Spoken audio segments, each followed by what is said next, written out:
Hello and welcome to the third part of list properties. We are discussing about how to style list. Previous video session में हमने list properties के बारे में discussion किया था कि किस तरीके से हम उसको मॉडिफाई कर सकते हैं।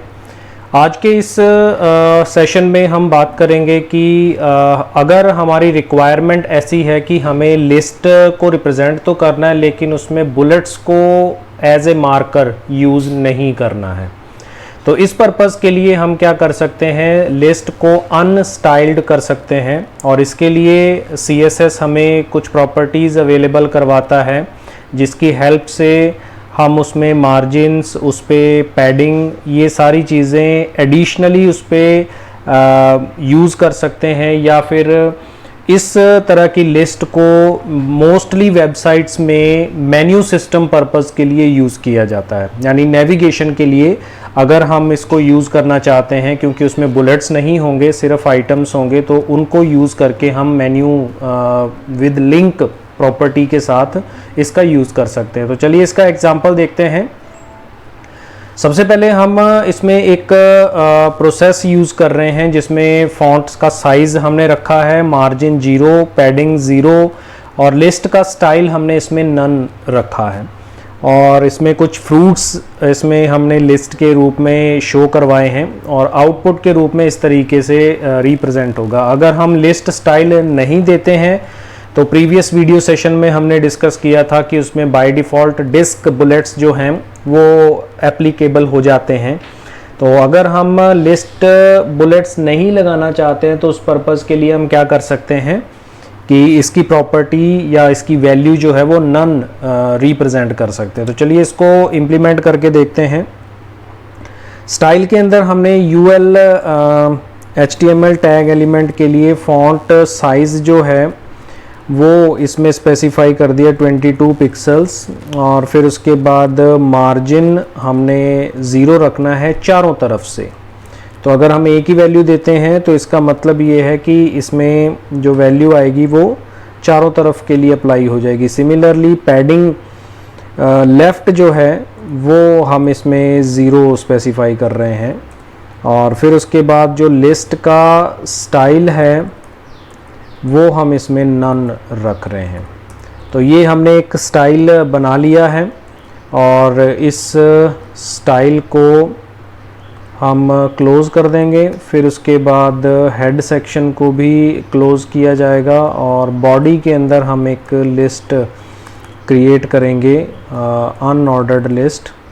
और इसमें हम लिस्ट आइटम्स में वही आइटम्स रख लेते हैं। सपोज़ एप्पल, पहला फ्रूट हमने रख लिया, दूसरा ऑरेंज, तीसरे नंबर पे हम आइटम रख लेते हैं बनाना, चौथे नंबर पे हम आइटम रख लेते हैं पपाया और पांचवें नंबर पे आइटम हम रख लेते हैं वाटरमेलन।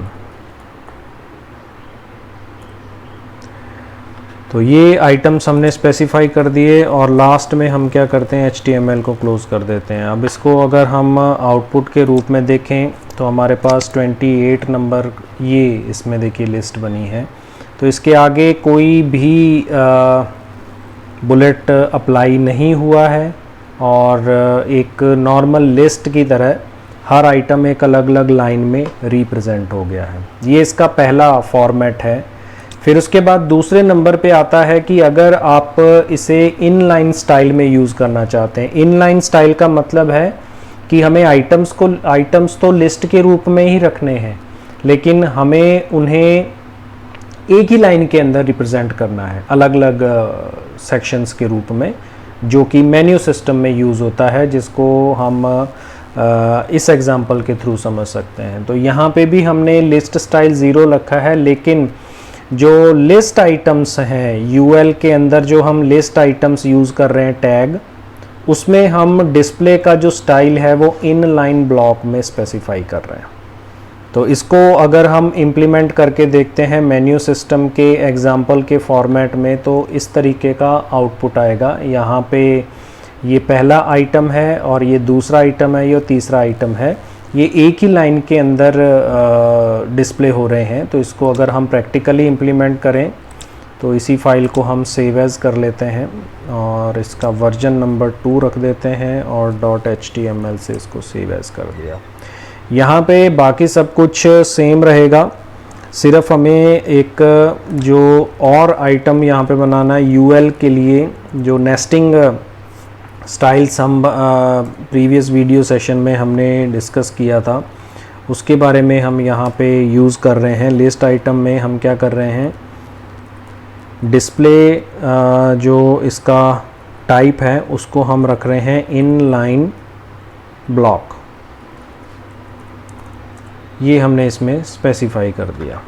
अब इसमें ये जो आइटम्स आएंगे इसकी जगह पे हम क्या करते हैं, सपोज़ होम रख लेते हैं, मेन्यू सिस्टम की तरह इसको यूज़ करके देखते हैं। फिर उसके बाद ले लिया हमने अबाउट अस, फिर उसके बाद यहाँ पे हमने सपोज़ ले लिया गैलरी, उसके बाद यहाँ पे सपोज़ हम कोर्सेज़ या प्रोडक्ट्स, जो भी जिस बारे में भी आप वेबसाइट बना रहे हैं, सपोज़ हम एक इंस्टीट्यूट की या कॉलेज की वेबसाइट है, कोर्सेज़ और उसके बाद कॉन्टैक्ट। तो ये हमने आइटम्स बना दिए। इसको अगर हम सेव करते हैं तो 28 का वर्जन 2 हमारे पास फाइल यहाँ पे बन गई है। इसको अगर हम यूज़ करें, ये देखिए हमारे पास ये वैल्यू बन गई। अब इसको अगर हम थोड़ा सा बड़ा करना चाहते हैं तो पैडिंग प्रॉपर्टी हम इसमें यूज़ कर सकते हैं। तो पैडिंग को हम यहाँ पे क्या करते हैं, लेफ़्ट की बजाय हम सिर्फ पैडिंग स्पेसिफाई कर देते हैं,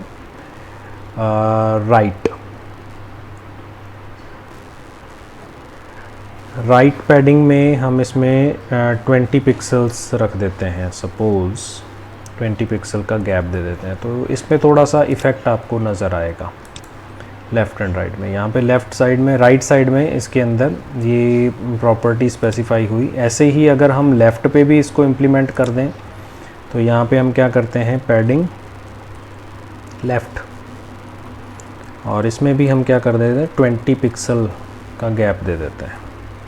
अब इसमें नॉर्मली क्या होगा कि इसमें थोड़ा सा गैप आ जाएगा, ये देखिए इसमें।